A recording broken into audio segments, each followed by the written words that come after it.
वहां दिल्ली में केंद्रीय सड़क एवं परिवहन मंत्री अजय टम्टा के आवास पर कल देर रात अहम बैठक हुई। बैठक में उत्तराखंड के मुख्यमंत्री पुष्कर सिंह धामी के साथ ही उत्तराखंड के सभी सांसद शामिल हुए। इस दौरान सभी ने उत्तराखंड के समुचित विकास, उपचुनाव और निकाय चुनाव को लेकर चर्चा की। बैठक में हरिद्वार बीजेपी के राष्ट्रीय महामंत्री बीएल संतोष, हरिद्वार सांसद त्रिवेंद्र सिंह रावत और टिहरी सांसद माला राज्य लक्ष्मी शाह, गढ़वाल सांसद अनिल बलूनी, नैनीताल के उधम सिंह, नगर सांसद अजय भट्ट और राज्यसभा सांसद नरेश बंसल, कल्पना सैनी और महेंद्र भट्ट शामिल हुए। बैठक के बाद केंद्रीय राज्य मंत्री अजय टम्टा और सीएम पुष्कर सिंह धामी मीडिया से मुखातिब हुए।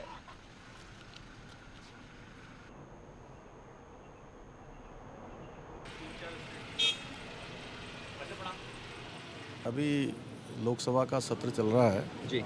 और सभी सांसद यहाँ पर उपलब्ध भी हैं और चुनावों के बाद चूँकि पहला सेशन है इसलिए हम लोग हर बार वैसे ये करते रहे हैं। हमारे यहाँ का ये रहा है कि जब भी लोकसभा का सेशन होता है तो हम लोग विभिन्न प्रकार के जो हमारे विषय होते हैं आपस में कोऑर्डिनेशन करना है, संगठन की आगे की गतिविधियाँ होनी है। केंद्र में भारत सरकार में जो सांसदों से संबंधित जो काम राज्य सरकार के हैं वो सभी उनके सहयोग से होते हैं, तो सभी हम लोग मिलजुल कर काम करें और अच्छा काम करें, जनता की सेवा करें, संगठन हमारा आगे बढ़े और कामों में तेज़ी आए। और राज्य के बहुत सारे विषय हमारे जो पहले से चल रहे हैं और कुछ नए विषय हैं उन सभी पर, चूँकि पन विद्युत की योजनाएं हैं, हमारे नेशनल हाईवे से संबंधित काम हैं, हमारा जो कुछ भूमि अधिग्रहण के मामले हैं जो हमको राज्य सरकार को मिल रहे हैं लॉजिस्टिक पार्क इत्यादि के लिए, उन सभी पर बात हुई है। और इसके साथ साथ उत्तराखंड राज्य के अंदर अच्छी बात ये हो गई है कि हमारे माननीय अजय टम्टा जी को अभी सड़क परिवहन मंत्रालय का ही प्रभार उनके पास भी है, तो आसानी से उन सब कामों को आगे बढ़ाएंगे हम लोग, तेज़ी से आगे बढ़ेगा काम। देखिए, जो लोग बार बार भारतीय जनता पार्टी पर संविधान ख़त्म करने की बात कर रहे थे, इन सब बातों का जिस प्रकार से आज बहुत सारे लोगों ने वहाँ पर अपने शपथ ग्रहण के समय में इस प्रकार की बातें की हैं, वो ये स्पष्ट होता है कि ये लोग संविधान पर बिल्कुल भी विश्वास नहीं करते, संविधान को नहीं मानते हैं। मेरे साथ मौजूद हैं उत्तराखंड के अल्मोड़ा के सांसद और केंद्रीय परिवहन मंत्री अजय टम्टा जी। टम्टा जी, आज जो ये आपके यहाँ पे बैठक हुई, जिस बैठक में उत्तराखंड के सारे सांसद, मुख्यमंत्री, तमाम जो लोग थे, क्या प्रायोजन था 3 घंटे चली इस बैठक का? देखिए, ये जब भी हमारा सत्र चालू होता है तो हर बार हम लोग पिछले 10 सालों से बैठक करते रहते हैं। और चूँकि ये अभी नया सदन बना है, नए 5 के 5 सांसद आए हैं और चूँकि मैं तो पुराना सांसद हूँ तो मुझे पता है कि ये बैठकें हमारी हमेशा कहीं न कहीं किसी के वहाँ होती हैं और इसमें मुख्यमंत्री जी और हम सबके मार्गदर्शक के रूप में महामंत्री संगठन आदरणीय बीएल जी, संतोष जी और राज्यसभा के सांसद ये उपस्थित रहते हैं। और आज इसी निमित्त बैठक थी और इस बैठक से संबंधित विषय यही है कि हमको आगामी समय में संसद में रह करके किस प्रकार से हम केंद्र सरकार में राज्य सरकार की जो योजनाएं उनको संचालन करें, यानी कि विकास कार्यों को लेकर ही होती है। केंद्र और राज्य सरकार से जो इच्छाएं होती हैं उस पर हम डिस्कशन करते हैं। सेकेंडली, क्योंकि ये संगठन की बैठक भी होती है तो आने वाले समय में संगठन के कार्यों को हमको किस प्रकार से करना है और कैसा उसका स्वरूप होना चाहिए, जिले वाइज हमको किस प्रकार से संगठन में और क्या अच्छा करके संगठन को और मजबूत किया जा सकता है, इसी दिशा में बातचीत करते हैं।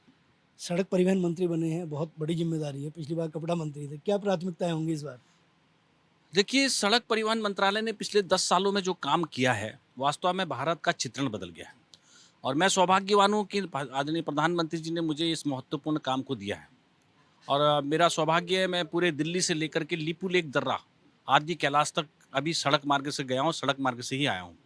तो मैंने सारी लगभग एनएचआई डीसीएल, एनएचआई पीडब्ल्यूडी और बीआरओ उन सब के साथ बैठ करके काम किया है। तो इसी प्रकार से हम हर दिशा को जाएंगे और देश भर के अंदर जो कार्य की प्रगति है उस कार्य की प्रगति में अपना भी योगदान हो और एक प्रकार से जो भी और अच्छा बेहतर हो सकता है उसमें कोई मुझे सुझाव लगते हैं, कुछ और आवश्यक चीज़ें लगती हैं, उन सब चीज़ों को हम करेंगे।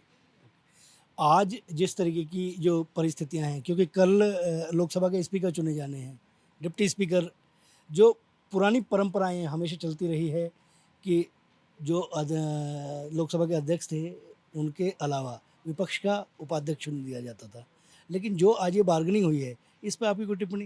नहीं, अभी तो कोई ऐसा मुझे लगता नहीं है। बहुत सारी परिस्थितियाँ अभी कल आप देखते हैं, अभी क्योंकि आज का दिन ऐसा कुछ है नहीं, जो कल के दिन के लिए तय है वो कल ही, क्योंकि वहाँ सदन के अंदर और सदन के सामने क्या विषय आते हैं उस पर ही चर्चा हो सकती है। सड़कें अच्छी होंगी, बेहतर होंगी, इस बात का दावा किया है नए सड़क परिवहन मंत्री अजय टम्टा ने। कैमरा पर्सन अजय के साथ राजकुमार चौधरी, नेटवर्क 10, दिल्ली। तो देखिए ये बड़ी बैठक, और इस बैठक में जहां कई महत्वपूर्ण निर्णय को लेकर चर्चा की गई है, उत्तराखंड के विकास को लेकर खासा जोर दिया गया है, उपचुनाव और निकाय चुनाव को लेकर भी इस बैठक में चर्चा हुई है, क्योंकि ये आने वाले समय में भारतीय जनता पार्टी के लिए दो बड़ी चुनौतियां होंगी उत्तराखंड में। खासतौर पर सबसे पहले तो उपचुनाव होना है 2 सीटों पर, मंगलौर और बद्रीनाथ सीट पर, और इसी के साथ निकाय चुनाव कैसे संपन्न कराए जाएं उसको लेकर भी चुनौतियां काफी ज्यादा है, क्योंकि मॉनसून सीजन है। अब ऐसे में कैसे ये चुनाव कराए जाएं, पहले ही निकाय चुनाव जो है देरी से हो रहे हैं, इसको लेकर लगातार विपक्ष भी कई बार सवाल उठा चुका है। तो इन तमाम मुद्दों को लेकर मंथन किया गया इस खास बैठक में, और खासा उत्तराखंड के विकास के लिए एक बड़ा रोड मैप तैयार किया गया है, ताकि उत्तराखंड को जो है सर्वश्रेष्ठ राज्य बनाने की दिशा में जिस तरीके से सीएम पुष्कर सिंह धामी काम कर रहे हैं, उस काम को आगे बढ़ाया जा सके और उस काम को करने में किसी भी तरीके की कोई परेशानी ना आए, इसके लिए खासा ख्याल रखा गया है। और जो तमाम विकास कार्यों में बाधाएं हैं उन पर भी चर्चा की गई है, ताकि उन बाधाओं को हटाते हुए विकास के काम निरंतर अपनी गति से आगे बढ़ते रहें। बढ़ते आगे, कैबिनेट मंत्री रेखा आर्या ने चंपावत दौरे के दूसरे दिन कहा है कि प्रदेश के सभी जनपदों में जल्द ही आंगनबाड़ी केंद्रों के सहायिकाओं को भर्ती किया जाएगा, जहां राज्य सरकार ने पहली बार प्रदेश स्तर पर मिनी आंगनबाड़ी केंद्रों का उच्चीकरण करते हुए पूर्ण आंगनबाड़ी केंद्र बनाए हैं। अब जल्द ही इन सभी केंद्रों पर सहायिकाओं की भर्ती की जाएगी। देखिए जल्द ही अब भर्ती की जाएगी, सहायिकाओं की सभी जिलों में की जाएगी ये भर्ती। इसकी बड़ी तैयारी की जा रही है ताकि काम करने में किसी भी तरीके की कोई कमी ना आए। बाल विकास मंत्री रेखा आर्या की तरफ से ये बड़ा ऐलान किया गया है। आंगनबाड़ी केंद्रों में जल्द होगी सहायिकाओं की भर्ती, और बताया ये जा रहा है कि सभी जिलों में सहायिकाओं की भर्ती करने की विस्तार से तैयारी की जा रही है। तो बाल विकास मंत्री रेखा आर्या की तरफ से ये बड़ा ऐलान किया गया है, जहां आंगनबाड़ी केंद्रों में अब जल्द ही ये भर्ती देखने को मिलेगी, जहां सहायिकाओं की भर्ती की जाएगी और सभी जिलों में की जाएगी। तो ये बेहतर हो जाएगा, क्योंकि काम करने में आसानी होगी और इसी के साथ मदद भी मिलेगी, और इसी के लिए बड़ा निर्णय जो है लिया गया है। अभी मिनी आंगनबाड़ी केंद्र पूरी तरीके से ये इतिहास में पहली बार हुआ है कि सभी उच्चीकृत होकर आंगनबाड़ी केंद्र के रूप में परिवर्तित हो चुके हैं, और आंगनबाड़ी कार्यकर्ती के रूप में जो है हमारी मिनी आंगनबाड़ी कार्यकर्तियाँ अपनी भूमिका निभा रही हैं। निश्चित रूप से उनके साथ में एक सहायिका की आवश्यकता है, उसके लिए जल्दी से रिक्रूटमेंट हम लोग करें, इसके निर्देश जो है विगत जब मैंने समीक्षा बैठक ली थी तो निर्देश दिए थे। निश्चित रूप से बहुत जल्दी जो है उसकी सहायिकाओं के संदर्भ में जो शासनादेश निर्गत होना है वो निर्गत करते हुए बहुत जल्द जो है सहायिकाओं की भी नियुक्ति हम लोग पूरे प्रदेश स्तर पर करेंगे। देहरादून जिला प्रशासन ने हरित देहरादून पहल के तहत वृक्षारोपण कार्यक्रम का शुभारंभ किया है। जिलाधिकारी सोनिका ने बताया है कि अभी तक लगभग 4000 लोगों की ओर से पेड़ लगाने के लिए कॉल्स मिले हैं, जहां इन कॉल्स के अनुरूप, जिनमें अधिकतर क्षेत्र सड़क के हैं, कई जगह निजी क्षेत्र भी हैं जहां पेड़ लगाए जा रहे हैं। पेड़ लगाने वालों को पेड़ की सुरक्षा की शपथ भी दिलाई जा रही है। अभी तक विकास नगर, सेलाकुई और भिष्ट गांव में 120 पौधे लगाए गए हैं। बर्थडे पार्टी वगैरह शूट हो जाएगी आराम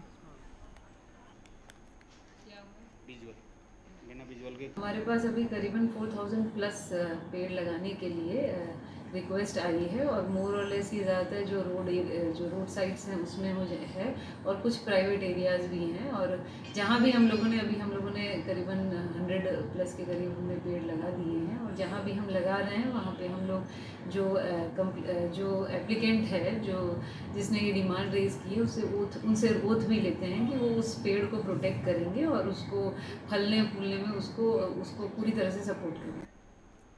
राजधानी देहरादून को अतिक्रमण मुक्त करने के लिए सरकार लगातार काम कर रही है और इस दिशा में कदम आगे बढ़ाते हुए एक बार फिर से मलन बस्तियों को अतिक्रमण करने वालों के ऊपर कार्रवाई शुरू की गई है। जहां शहर के विभिन्न क्षेत्रों में अवैध रूप से बस्तियों का विस्तार कर सैकड़ों नए भवन बनाए गए हैं। वर्ष 2016 के बाद किए गए निर्माण नियमानुसार अवैध करार दिए गए हैं और इन्हीं मकानों को नगर निगम, एमडीडीए प्रशासन और जिला प्रशासन की संयुक्त कार्रवाई में तोड़ा जा रहा है। पिछले दिनों भी शहर में इसी तरह की कार्रवाई की गई थी। राजपुर क्षेत्र के कांड बंगला क्षेत्र में प्रशासन ने अतिक्रमण तोड़ने की कार्रवाई शुरू की थी, जिसका स्थानीय लोगों ने जमकर विरोध किया था।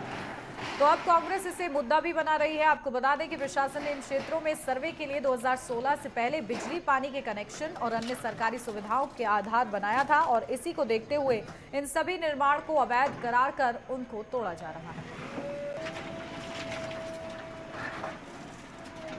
मुख्य सचिव महोदय के पास गए थे और हमने कहा था कि उनका जो उन्होंने मानक बना रखा है कि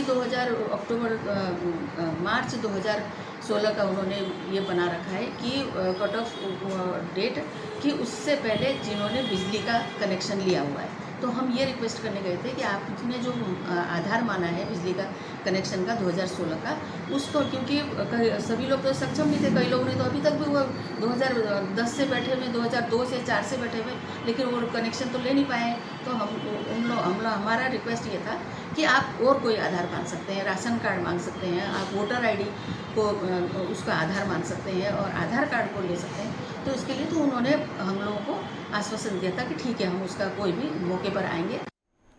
उत्तराखंड के गढ़वाल केंद्रीय विश्वविद्यालय का छात्रा ने मिसाल पेश की है, जहां छात्रा सृष्टि मिश्रा ने कैंसर पीड़ितों के लिए अपने बाल दान किए हैं।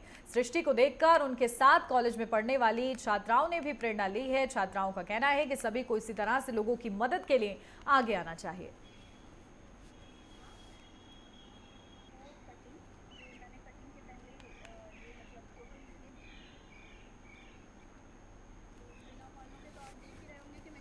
तो देखिए, बहुत ही सराहनीय काम इस छात्रा ने किया है, जहां कैंसर पीड़ितों के लिए इसने अपने बालों को डोनेट किया है। ये बहुत कम लोग कर पाते हैं, लेकिन वाकई सृष्टि ने बहुत ही सराहनीय काम किया है और कहीं ना कहीं लोगों के लिए एक मिसाल भी उसने पेश की है और उसने उदाहरण बन के दिखाया है कि लोगों की मदद करने का कोई दायरा नहीं होता, या आप अपने दिल की खुशी से कर सकते हैं।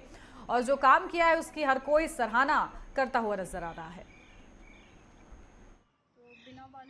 कि मैं एक आर्टिकल पढ़ रही थी कुछ टाइम पहले, तो जो कैंसर पेशेंट्स के रिगार्डिंग था, तो उस आर्टिकल को पढ़ते हुए मुझे पता चला कि किस तरीके से जब कीमो इंड्यूस्ड थेरेपी होती है, तो कीमोथेरेपी के टाइम पे किस तरह से उसके इफ़ेक्ट्स जो होते हैं, तो किस तरह से वो एक एलोपेशिया मतलब होता जाता है और बाल बच्चों के झड़ने लग जाते हैं जो भी कैंसर पेशेंट्स होते हैं। तो इसमें मेजरली जो छोटे बच्चे होते हैं, तो वो बहुत ज़्यादा इमोशनली डैमेज हो जाते हैं, उनका सेल्फ स्टीम बहुत ज़्यादा लो हो जाता है। वैसे तो हर पेशेंट का होता है, पर स्पेशली मैंने अपने बाल छोटे बच्चों के लिए डोनेट किए थे क्योंकि मैं उनके चेहरे पर स्माइल देखना चाहती थी। शायद मेरे बालों से वो उनका कॉन्फिडेंस बूस्ट हो सके और उनमें एक मेंटल ये हो सके कि हाँ, वो फाइट बैक कर सकते हैं।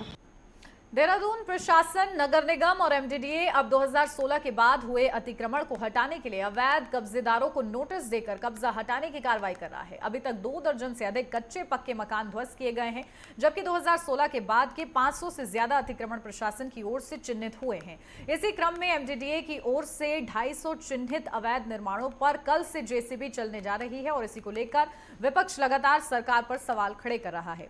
कांग्रेस के प्रदेश अध्यक्ष करण माहरा का कहना है कि किसी को उजाड़ना आसान है, लेकिन बसाना बहुत मुश्किल है।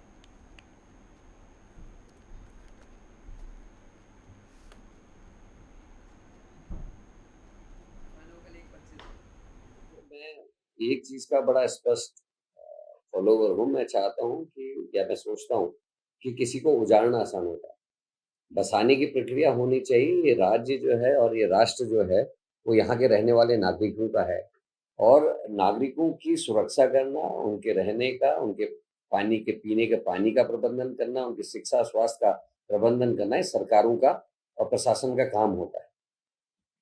ऐसा लगता ही नहीं कि हमारा हिंदुस्तान जो है वो हमारा है।